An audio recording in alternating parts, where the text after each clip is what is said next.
Now sir మీ ప్రకారం ఇక్కడ మనం బాహుబలి లాంటి సినిమాల్లో రాజమౌళి గారిని చూసాం, పుష్ప రంగస్థలం లాంటి సినిమాల్లో సుకుమార్ గారిని చూసాం, RRR ఆస్కర్ విన్నింగ్ దీనిలో మన రాజమౌళి గారిని చూసాం. ఈ డైరెక్టర్స్ అందరిలో sir who do you think is carrying that ఆరా? అంటే వాళ్ళు రకాల్లో వాళ్ళు ఇది ఉన్నారన్న. ఇప్పుడు రాజమౌళి గారిని చూస్తున్నాం. రాజమౌళి గారు ఆయన ప్రతి సినిమాకి ఒక డిఫరెంట్గా జోనర్ ట్రై చేస్తున్నాడు. ఎక్సెప్ట్ బాహుబలి 1 and 2 తప్ప మిగిలిందల్లా మీకు ఏ సినిమాకి ఆ సినిమాకి ఒక డిఫరెంట్. రెగ్యులర్ కమర్షియల్ అయినా కానీ మొదటి సినిమాల్లో ఏం చేసామంటే ఆయుధాలు మార్చేవాడు.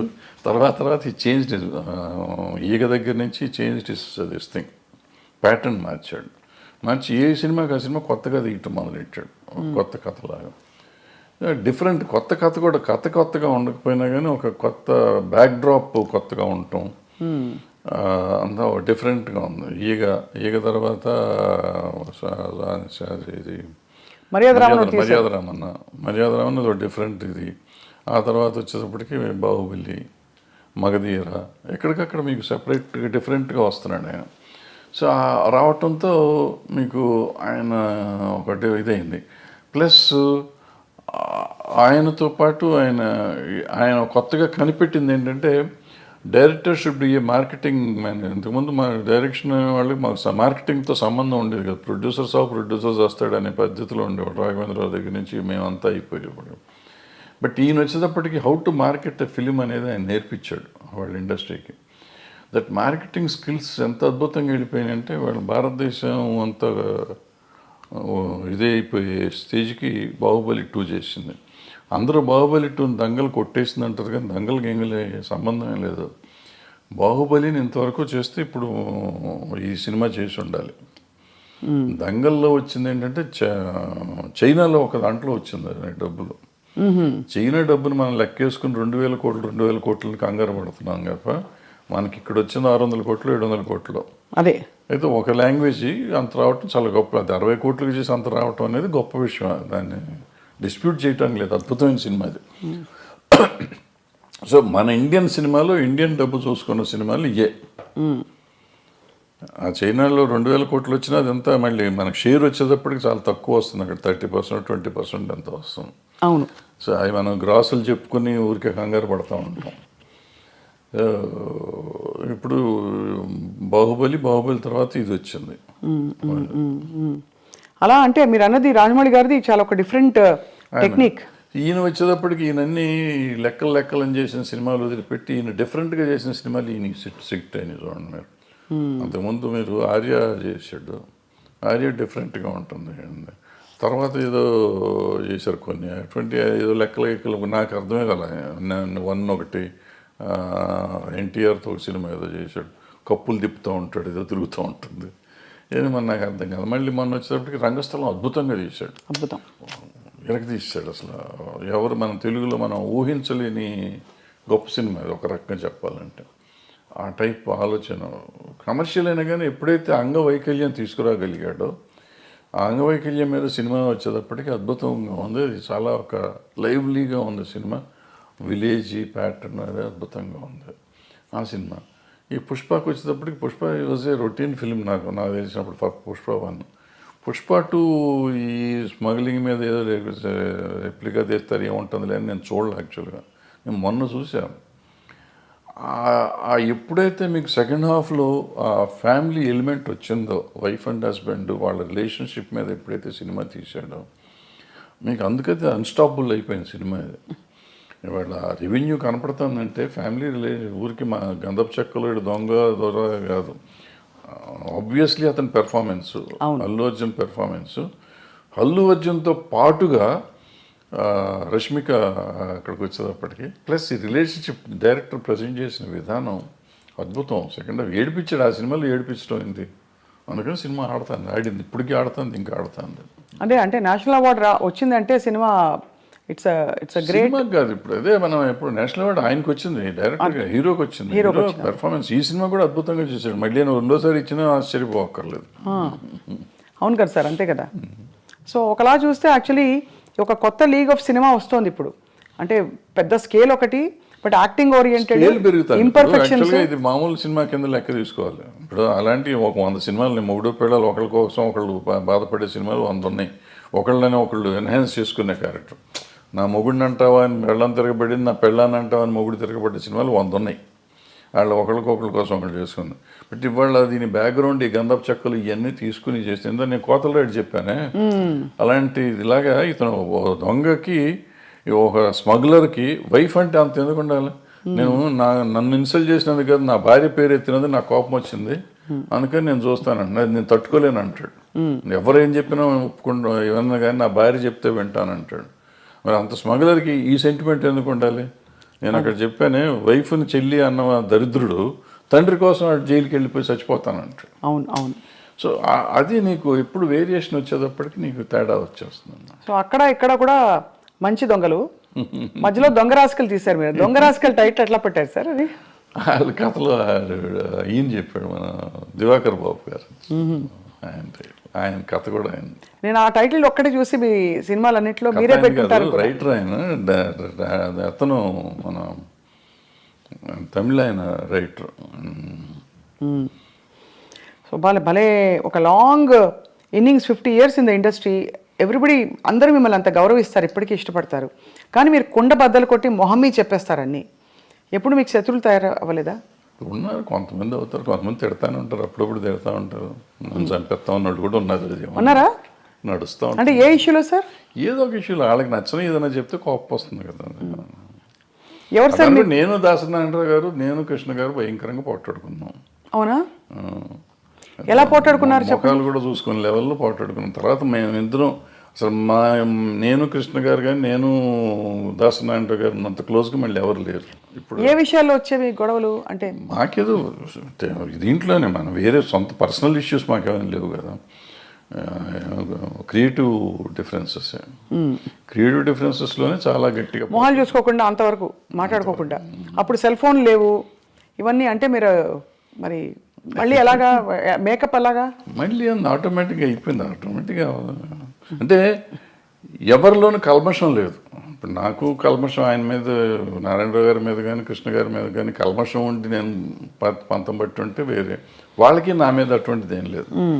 ఒక క్రియేటివ్ డిఫరెన్స్ వచ్చింది నాకు కృష్ణ గారికి, అట్లాగే దాసనారాయణ గారికి నాకు ఒక క్రియేటివ్ డిఫరెన్స్ వచ్చింది. సో అప్పుడు యూత్లో ఉన్నాం కాబట్టి దాసనారాయణరావు గారి మీద కొంచెం చిల్లల పల్లలుగా నేనే మాట్లాడాను, ఆయన మాట్లాడలే పాపం. సో ఆయన పిలిచి ఒక రోజు కూర్చోబెట్టి మాట్లాడారు, అయిపోయింది, సెట్ అయిపోయింది. మీరు ఫాండ్గా ఇష్టపడి వేసుకునే మీ సినిమా ఏది సార్? వేసుకుని చూసే సినిమా పోతే పోనీయా, స్వర్ణక్క? నాకు పోతే పోనీ ఒకటిను, అలజడి ఒకటి. అలజడి ఎందుకంటే అలజడి ఇట్స్ మై ఓన్. ఎక్కువ సినిమాలు డైలాగులు కూడా మేము కాలేజ్లో జరిగిన సీన్స్ ఇవన్నీ ఎక్కువగా నా కాలేజ్ డేస్ మొత్తం అంతా అది. సో ఆ సీన్లన్నీ నేను ఆ కాలేజీలో మాట్లాడిన డైలాగులే పెట్టి రాసుకున్నాం. వేరే కొత్తవి కూడా రాయలేదు అంతవరకు, కాలేజ్ సీన్స్ వరకు. సో అందుకని కొంచెం నాకు ఇష్టమైన సినిమా. మీరు వెస్లీలో చదివారు కదా సార్? వెస్లీ, సికింద్రాబాద్ వెస్లీలో చదివారు. మీ వివాహం ఎలా అయింది సార్? అది మా ఇంటి పక్క ఇల్లు, 2 ఇళ్ళు అవతల ఉండేవారు ఇల్లు. సో మీరు చూసి ఇష్టపడ్డారు అయితే, అంతేగా? Love marriage. లవ్ మ్యారేజే. అదే మరి ఇందాక ఏమన్నారు, ఫోటోలు కూడా చూడమని చెప్పారు సార్ మీరు. అది వచ్చింది అది. సో మీ పిల్లలు ఎవరు మీ బాటలో నడవట్లేదా? వాళ్ళు సినిమా ఇండస్ట్రీ వద్దనుకున్నారా? మీరే డిసైడ్ చేశారా సార్ వాళ్ళకి? నేను చేయలేదు. నేను సినిమాలు చూడమంటే సినిమాలు కూడా చూడరు. చూడరా? నా సినిమాలు ఏం చూడరు, బయటికి చూస్తారని తెలియదు నాకు. చిన్నప్పుడు పెద్ద ఇష్టపడేవారు కదా, వెళ్ళేవాళ్ళు సినిమాకి, తీసుకెళ్ళేవాడిని కానీ పెద్ద. So life has taught you so much sir. అంటే what is me core takeaway ఏంటి లైఫ్లో అని? To be satisfied with whatever you have, first point, then you will be very happy with that. అంతే తప్ప నాకేం లేదు, నా కళ్ళు ఉన్నారు, వీళ్ళు ఉన్నారు, ఇక నా కళ్ళ ముందు ఉండి వీళ్ళు వెళ్ళిపోతున్నారని మనం బాధపడిపోతామంటే you lose lot of things. నేను ఐఎమ్ హ్యాపీ ఉన్నాను, బాగానే ఉంటాను కదా. బాగుంటానికి ప్రయత్నం చేయాలి. అంటే ప్రయత్నం చేయకుండా తిరగటం అనేది అవుట్ ఆఫ్ క్వశ్చన్. ముందు ప్రయత్నం చేయి. నీ పని, కృష్ణుడు చెప్పిన భగవద్గీతలో, నీ పని నువ్వు చెయ్యి, వచ్చేది ఫలితం నీ చేతిలో లేదు. ఫలితం ఒక్కోసారి ఏదైనా రావచ్చు, కరెక్ట్, అవును. ఫలితం లేకపోయి ఉండొచ్చు, బట్ నీకు కృషి అయితే ఉండాలిగా. అవును, కృషి చేస్తూనే ఉండవు. So that will be very happy, హెల్దీగా ఉంటావు. Ultimate result is not yours. వచ్చినప్పుడు వస్తుంది. దేవుడిని నమ్ముతారా సార్ మీరు? నేను నమ్మను. మరి కృష్ణుడు దేవుడు కాదా? అంటే ఆయన చెప్పిన భగవద్గీత నమ్ముతారు మీరు? ఏదైనా నమ్మటం అనేది ఏముందమ్మా దీంట్లో? ఆయన చెప్పింది ఇప్పుడు అందరూ ప్రపంచం అంతా నమ్ముతుంది కదా భగవద్గీతని, అందులో ఆయన చెప్పింది నేను చెప్తున్నాను. కానీ మీరు నేను చెప్పటం కదా, నేను ఏదో ఇదేం కాదు, అదే కదా అంటారు మన లైఫ్, జీవనసారం అంటారే, జీవనసారం అంతకంటే ఏముంది? మనం చేయాల్సింది చేయకుండా నాకు లేదు. ఇప్పుడు మనం చాలామంది సినిమా ఇండస్ట్రీలో ఉన్నాడు అంటారు, నాకు సినిమా ఇండస్ట్రీ నేను ఎవడు రమ్మన్నాడు? నువ్వు యూ చూస్ యువర్ సెల్ఫ్. మీరు ఇక్కడికి వచ్చి దీన్ని కావాలని కోరుకుని ఏదో ఇస్తారంటే నువ్వు సాధించాలి. ఇప్పుడు చిరంజీవి గారు, ఎన్టీ రామారావు గారు, నాగేశ్వరరావు గారు వీళ్ళంతా సాధించి వాళ్ళు గొప్పవాళ్ళు అయ్యారు. చాలా కష్టపడి ఉంటారు కదా సార్ ఇంత. వాళ్ళలాగా వాళ్ళు వచ్చేసింది, వాళ్ళకి అంత వచ్చింది నాకెందుకు రాలేదంటే వాళ్ళలాగా నువ్వు ఏమైనా చేసావా? నువ్వు చేయలా. నువ్వు చేస్తే నీ పరిధికి ఎంత ఉందో అంత పరిధి నీకు వస్తానే ఉంది. నీ టాలెంట్కి సంబంధించి ఇప్పుడు నేనున్నానమ్మా, నేను సినిమాల్లో 1-6 వేషం వేసి ప్రకాష్ రాజ్కి అంత ఇచ్చేస్తున్నారు, ఆడిని పెట్టుకుని నన్ను ఎందుకు పెట్టుకోలేదంటే నాకు పర్సనాలిటీ ఉంది కదా. ఆయన యాక్టరు, ఇవాళ దేశాన్ని ప్రపంచంలోనే ఆయన పేరు చెప్పుకునే అంత గొప్ప యాక్టర్ అతను. అవును, అతనిలాగా నేనున్నాను, ఒడ్డు పొడుగున్నాను, డైరెక్ట్ చేశాను, 2 సినిమాలు యాక్ట్ చేశాను, ఆయన పెట్టుకుంటారు నన్ను పెట్టుకోరని ఏడిస్తే నా ఆరోగ్యం చెడుతుంది తప్ప ఏం రాదు, పోదు, నాకేం రాదు. సో దిస్ కంపారిజన్ కానీ లేదంటే అసలు మనం వేరే కానీ ఆలోచించకుండా మనం చేయాల్సింది చేసుకుంటూ పోతూనే ఉండాలి, వచ్చినప్పుడు వస్తుంది. సార్ తెలుగు ఫిల్మ్ ఛాంబర్ ప్రెసిడెంట్గా మీరు వ్యవహరించారు. మూవీ ఆర్టిస్ట్ అసోసియేషన్లో మూవీ ఆర్టిస్ట్ మెంబర్ని కూడా కాదు అంటే కాదు, బట్ జరుగుతున్న మార్పులు పరిణామాలు, ఆర్ యూ సాటిస్ఫైడ్ అంటే as a senior film technician? అంటే బేసిక్గా మనం అసలు మూవీ ఆర్టిస్ట్ అసోసియేషన్ అనే దాని గురించి పెద్దగా ఎక్కువ మాట్లాడుకోవటం అవసరం లేదు. ఎందుకంటే కంటే ఒక 800 మంది మెంబర్స్ దాంట్లో 200 మంది అసలు ఉన్నారో లేరో వాళ్ళకే తెలియదు. కానీ అంత ఢిల్లీ ఎలక్షన్ లెవెల్లో చేస్తారు కదా సార్, దాని ఊరికి చేసుకుంటారు చేస్తారో అనవసరం, చేయాల్సిన అవసరం లేదు. అది ఈవెన్ ఛాంబర్ ఎలక్షన్ కూడా నేను మొన్న లాస్ట్ బిఫోర్ ఇయర్ ఎప్పుడు జరిగితే ఎందుకు చేస్తున్నారంటే దాన్ని పోయే కాలం వచ్చిందని తిట్టొచ్చారు, మీడియా ముందే తిట్టొచ్చాను ఆ రోజు. అంతే, మనకి ఏదో సరదాగా ఎలక్షన్ చేసుకోవాలి తప్ప దీంట్లో రూపాయి వచ్చేది లేదు ఎవరికి. ఫస్ట్ పాయింట్, మన టైం వేస్ట్. బట్ నువ్వు సర్వీస్ చేద్దామని వచ్చినప్పుడు డబ్బులు ఎందుకు ఖర్చు పెడతావు?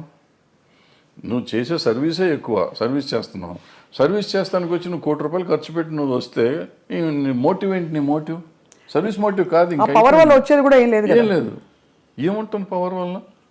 మ్యాక్సిమం ఎప్పుడన్నా చీఫ్ మినిస్టర్ ఇంకోళ్ళు పిలిస్తే మీటింగులకు పిలిచినప్పుడు వెళ్ళి కూర్చుంటూ ఏమిస్తారు అక్కడ, అటుకులను జీడిపప్పు ఇస్తారు, అంతే, ఒక కప్పు కాఫీ ఇస్తారు. దానికోసం నువ్వు తాపత్రయపడతావు ఎందుకు? అంటే ఆల్రెడీ నీకు ఆ వాల్యూ ఉంది. నిన్ను ముఖ్యమంత్రి గారు పిలిచే లెవెల్ మీరు ఉన్నారు, ఆల్రెడీ పెరిగే ఉన్నారు. ఇవాళ దానికోసం కొట్టుకోవాల్సిన అవసరం లేదు కదా, ఏదో పిచ్చి పనులు. సో అయితే అదే, బట్ వివాదాలు మాత్రం వారానికి ఒకటి వస్తుంది. Jani master issue, Raj Tarun Lavanya issue, అవన్నీ ఇప్పుడు ఇంతమంది ఉన్న ఇండస్ట్రీలో ఇష్యూస్ ఉంటాయి. ఆ ఇష్యూని మనం సీరియస్గా తీసుకోకపోవటం అనేది మనం ఆలోచించుకోవాలి. ఏదో ఉంటాయి, ఉన్నప్పుడు దానికి పెట్టుకోవటం. సార్ మోహన్ బాబు గారి ఇంట్లో జరిగిన తగాదాలు ఏవైతేనే మీరు ఒక అంటే టెక్నీషియన్గా, సినిమా ఇండస్ట్రీ వ్యక్తిగా మీరు సమాధానించి చెప్పారా? ఎవరికి? ఆయనతోనా? ఇది ఏదో అది పర్సనల్గా కదా, ఒకవేళ నేను మాట్లాడినప్పుడు నేను పబ్లిక్లో చెప్పకూడదు కదా. ఇప్పుడు నేను నిజంగా వాళ్ళ వెల్విషర్ని అయితే, ఒకవేళ నేను వెళ్ళి అక్కడ ఏళ్ళు పెట్టుంటే, పెట్టానా లేదా అనేది తర్వాత సంగతి, పెట్టుంటే అక్కడ ఏం జరిగింది ఇక్కడికి వచ్చి ప్రమోషన్ కాదు, ఏం జరిగింది కాదు సార్, బట్ అసలు అంటే అది బాగా బహిరంగంగా అయిపోయింది కదా, వాళ్ళే మీడియాకి వచ్చారు. ఇప్పుడు వాళ్ళు బహిరంగంగా ఉన్నారు, నేను బహిరంగంగా ఉండకూడదు. నేనని కాదు, ఎవరైనా కానీ, ఎవరు ఇంటర్ఫేర్ అయినా కానీ, ఇంటర్ఫేర్ అయిన వాళ్ళు బయటకు వచ్చి ఇట్ట జరిగిందని చెప్తే ఇక వాళ్ళు పెద్ద మనిషి ఎట్ అవుతారు వాళ్ళు. ఫస్ట్ పాయింట్ అది తప్పు. రెండోది అటువంటివి జరగటం విచారకరం. అందులో మనవాళ్ళు కావాల్సిన వాళ్ళు, పిల్లలు మంచివాళ్ళు, తండ్రి మంచివాడు, ఈ రకాల సమస్య ఎందుకు సమస్య వచ్చిందని నాకైతే అర్థం కాలేదు. నాతో అందరూ బాగుంటారు, 4-3 పిల్లలు బాగుంటారు, ఆయన బాగుంటారు, మోహన్ బాబు గారు బాగుంటారు, అందరూ వెరీ నైస్ పీపుల్. చాలా మర్యాదగా నాతో చాలా అంకుల్ అంటారు పిల్లలు, ఆయన తమ్ముడు అంటూ ఉంటాడు. వాళ్ళ ఇంట్లో అట్లా జరిగిందంటే నాకు నిజంగా బాధగా ఉంది. I just really wanted to go and speak, but ఏమో ఎందుకు డెలికసీస్ వాళ్ళవి మనకి ఎందుకని నేను అడగలేదు. మొత్తానికి సార్ అయితే ఇప్పుడు అంటే there is a lot of turmoil going on around అనిపిస్తుంది సమాజం చూస్తుంటేనే. అది అన్ని చోట్ల ఉందమ్మా. సమాజంలోని తేడా వచ్చేసింది. అది ఎందుకు వచ్చింది అంటే మార్పు ఇప్పుడు మానవత విలువలు అనేవి పోయినాయి చాలా చోట్ల. మనం విలువల గురించి మాట్లాడతాం కానీ విలువలే లేవు ఇప్పుడు. ఇంతకుముందు అనుకున్నాం శీలం అనేది విలువ, ఆత్మీయతలు, మన సంబంధాలు, మానవత సంబంధాలు విలువలు ఉండేవి. ఇప్పుడు అవన్నీ పోయినాయి. ఏదో ఉంటున్నాం, అందరం కమర్షియల్ అయిపోయాం. ఆ కమర్షియల్లో ఉన్న దాంట్లో ఇవన్నీ వాల్యూస్ లేవుగా. వాల్యూ అనేది ఉంటే కదా. కొన్నిసార్లు వాల్యూ కోసం మనం అన్ని పోగొట్టుకునే కథలు చాలా ఉన్నాయి. గౌరవం కోసం అన్ని చేయాలని చెప్పి, అటువంటిది ఇప్పుడు గౌరవం లేదు, తక్కువలేదు. అందుకే ఒక ఫుల్ఫిల్మెంట్ రావట్లేదు జీవితంలో కదా. ఇప్పుడు ఇందాక చెప్పిన పుష్ప కథ కానీ లేకపోతే మా కొత్తలేడు కథ కానీ అదే ఫుల్ఫిల్మెంట్. వాళ్ళ భార్య కోసం భర్త, భర్త కోసం భార్య, తండ్రి కోసం కొడుకు అని ఇవన్నీ అదే భగవద్గీతలో కూతురు కోసం తండ్రి, తండ్రి కోసం కూతురు. ఈ మానవతా విలువలు అంటే వాటి కోసం అది ఎంత కమర్షియల్గా చేసినా కానీ మనం ఇవాళకి ఫీల్ అయ్యి సినిమాలు చూస్తున్నాం. బట్ దానికి వాల్యూ ఉంది. బట్ ఆ వాల్యూ మన జీవితంలో ఇవ్వలేకపోతున్నాం. సినిమాల్లో చూసి మనం సినిమా ప్రొడ్యూసర్కి డబ్బులు ఇస్తున్నాం కానీ మన జీవితంలో మన తల్లిదండ్రులకు కానీ మన భార్య పిల్లలకు కానీ మనం ఆ సుఖం అన్నదమ్ములకు కానీ అక్క చెల్లెళ్ళకి కానీ మనం ఆ ఫీలింగ్ ఇవ్వలేకపోతున్నాం. ఆ సమాజంలో వచ్చిన మార్పులో మనలో వచ్చింది. మనం ఇన్ని మాటలు చెప్తున్న మన పిల్లలతో మాట్లాడటానికి మనకు టైం లేదు, మన తల్లిదండ్రులతో మాట్లాడటానికి మనకు టైం లేదు, అక్క చెల్లెలతో మాట్లాడటానికి టైం లేదు, భార్యతో మాట్లాడటానికి టైం లేదు. Are we avoid. ఒకవేళ టైం ఉన్నా కానీ ఎందుకో మనకు సాధ్యమైనంత వరకు దూరంగా ఉండటానికి ప్రయత్నం చేస్తున్నాం. ఇంకా విలువలు ఎక్కడి నుంచి వస్తాయి? విలువల గురించి మాట్లాడే నైతిక హక్కు ఎక్కడ ఉంది ఎవరికైనా? Very true sir. బహుశా కొంతవరకు సినిమా ప్రభావితం చేస్తుంది ఈ విషయాలని. బహుశా అలాంటి కథలు వచ్చేసి క్లిక్ అయిపోతే ఆడియన్స్తో తప్పకుండా, ఎందుకంటే ఇంత పెద్ద పెద్ద సినిమాలు, ఇంత మార్పులు తెచ్చిన సినిమాలు మనుషుల్లో, సమాజంలో ఉన్నాయి. చెడు ప్రభావం చూపించిన సినిమాలు కూడా కొంత ఎంతో అంతో ఉండుంటాయి. నిజం చెప్పాలంటే నేను పుష్ప 2 చూడకూడదు అనుకున్నా. ఎందుకంటే బయట చెప్పిన మాటలు, అదేదో షెకావత్ మీద ఉచ్చబోస్తాడు ఇటువంటి అన్ని విని ఇటువంటి పిచ్చి సినిమాలు చూడాలా మనం ఎందుకు అని చెప్పి చూడాలి. ఎందుకో చూద్దామని మనం పెట్టుకున్న ఫస్ట్ హాఫ్లో నాకు చిరాకుగా ఉండింది. ఫస్ట్ హాఫ్ చూస్తానికి నాకు took me about 5 hours first half చూడటానికి. ఇంటర్వెల్లో వెళ్ళి మెల్లిగా భోంచేసి వచ్చి కూర్చున్నాం. మళ్ళీ సరే చూద్దాం వద్దా 10 నిమిషాలు ఆలోచించి పెట్టినా డోంట్ బిలీవ్ ఆ 1:20 నిమిషాలు 1:40 నిమిషాలు ఉంది ఆ సినిమా. మొత్తం కంప్లీట్ చూసి ఐ వాజ్ క్రయింగ్ యాక్చువల్గా. అంటే అక్కడ నీకు లైఫ్ ఉంది, అంతకుముందు లైఫ్ లేదు, అంతా ఏదో సినిమాలు కమర్షియల్గా ఉండేదంతా తీసాడు ఆయన. ఇక్కడ జీవితం తీసాడు. ఆ భార్యాభర్తల అనుబంధాన్ని చూస్తే నాకు అసలు పిచ్చెక్కిపోయింది. ఆ అమ్మాయి కోసం ఇతను తప్పన కానీ వేరే సీన్లో ఆ అమ్మాయి వాళ్ళని చాట్ చేసిన సీన్ కానీ, తర్వాత ఆడబిడ్డ కోసం ఇతను వెళ్ళి ఫైటింగ్ చేస్తున్నాడు. అంటే వాడు అంత పెద్ద డాన్ లాంటి వాడు వెళ్ళి లైఫ్ను పోగొట్టుకుంటున్నాడు, డబ్బును పోగొట్టుకుంటున్నాడు. ఎన్ని పోయినా పర్లేదు, నాకు పిల్లలు కాపాడితే చాలనే ఫీలింగ్ తెచ్చా. అంటే మనలో కూడా ఒక ఆవేశం తీసుకురాగలిగాడు. ఖచ్చితంగా సార్. ఏసే నా కొడుకు అనే ఫీలింగ్ ఉంది ఆ సినిమా చూస్తానంటే. వదిలిపెడతావేంటారు నువ్వు అసలు అనే ఫీలింగ్ ఉండేది. ఆ దీనికి తీసుకెళ్ళారంటే మనలో ప్రతి మనిషిలోనూ అంత ఎమోషన్ తీసుకురాగలిగితే బాగుంటుంది. అవును. సినిమా డబ్బులు ఇచ్చి సినిమా చూడటం కాదు, సినిమాతో పాటు మనం నేర్చుకోవాల్సింది అది.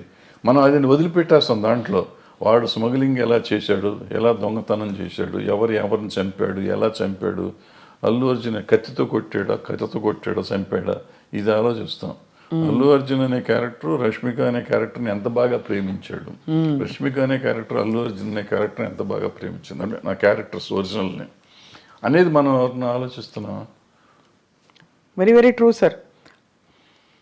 I think human values, relationships నిలబడ్డప్పుడే టోటల్ సక్సెస్ అని చెప్పచ్చు. సినిమాకి కావచ్చు, జీవితాల్లో కావచ్చు. కానీ భరద్వాజ్ గారు, మీరు మళ్ళీ వెబ్ సిరీస్ కానీ ఇంకా ఏమన్నా వెంచర్స్ కానీ, క్రియేటివ్ వెంచర్స్ చేసే అవకాశాలు ఉన్నాయా? ఏమన్నా వర్క్ చేస్తారా? చెప్తున్నా కదా, నేను పని చేస్తానే ఉంటా, ఖాళీకి ఏం లేను. ఏదో ఇటువంటి కథ రాసుకోవటం రైటం చేస్తా ఉంటాను. మనకి అవకాశం కూడా రావాలి కదా, అవకాశం వస్తే చేస్తానికి రెడీగానే ఉన్నాం. బట్ నేను ఇందాక చెప్పినట్టు I keep on trying to do something. అవుతుందా అవదా నాకు తెలియదు. అయినప్పుడు అవుతుందా, అవ్వకపోతే కూడా నష్టం లేదు, అయితే లాభం లేదు. But you're always in the news and everybody watches your videos. మీ వీడియోస్కి చాలా మంచి స్పందన చూశాను నేను. కాబట్టి పొలిటికల్ ఇష్యూస్ కావచ్చు, సినిమా ఇండస్ట్రీలో అవుతున్న అంశాలు కావచ్చు సార్, ఎప్పుడు మీరు ఏదో ఒక కొత్త విషయం చెప్తారు, లేదు పాత విషయం అయినా కొత్తగా చెప్తారని ఆశిస్తూ ఉంటాం, ఎదురు చూస్తూ ఉంటాం మీ దీనికోసం. సో అది సార్, చాలా ఆనెస్ట్ కాన్వర్జేషన్ సార్ ఇవాళ. ఇంత డీటెయిల్గా ఎప్పుడు మాట్లాడి నాకు తెలియదు, కానీ మీ సినిమాలో నేను నటించాననే ఒక చిన్న విషయాన్ని నేను ఇప్పుడు అందరికీ పోతే పోనీ సినిమాలో అప్లికేట్ చేసి చాలా ఎంజాయ్ చేశాను sir those few days of work. ఆ క్యారెక్టర్ కూడా నా రియల్ క్యారెక్టర్ కాబట్టి, జర్నలిస్ట్ క్యారెక్టర్ కాబట్టి నాకు ఐ ఫెల్ట్ ఎట్ హోమ్. అది thanks for the opportunity sir. And తప్పకుండా మీతో టచ్లో ఉంటాం. అప్పుడప్పుడు ఏమన్నా ఉపద్రవాలు వచ్చినా, సునామీలు వచ్చినా వచ్చి మళ్ళీ మిమ్మల్ని పలకరిస్తాం. సునామీ ఎందుకు వచ్చింది భరద్వాజ్ గారు? థ్యాంక్ యూ సార్, నమస్కారం. నమస్తే.